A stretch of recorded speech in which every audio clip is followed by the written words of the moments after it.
Hello everyone, welcome to my YouTube channel. Today we will understand the halting problem. Let's start. The halting problem asks, is it possible to write a program that determines whether another program halts? Alan Turing proved that the halting problem is unsolvable using a formal proof by contradiction. Let's understand the idea of the proof.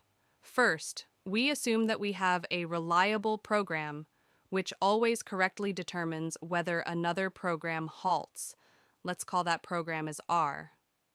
R takes in another program as input, and after processing, it correctly determines whether that program will halt or not.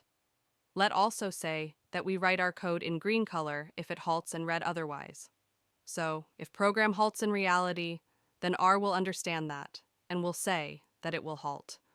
On the other hand, if the program runs forever, then R says that it will run forever.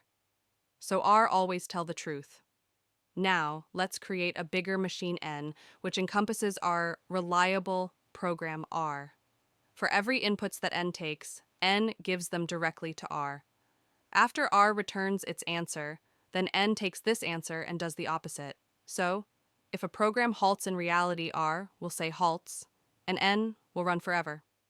And if a program runs forever in reality, R will return run forever and N will halt.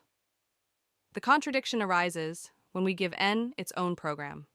When N takes itself, it passes it directly to R, and R decides whether N will halt.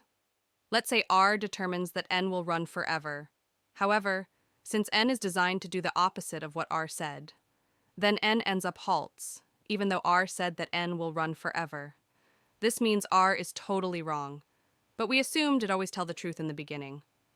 This results in a contradiction, which means a program like R that correctly determines if another program halt cannot exist.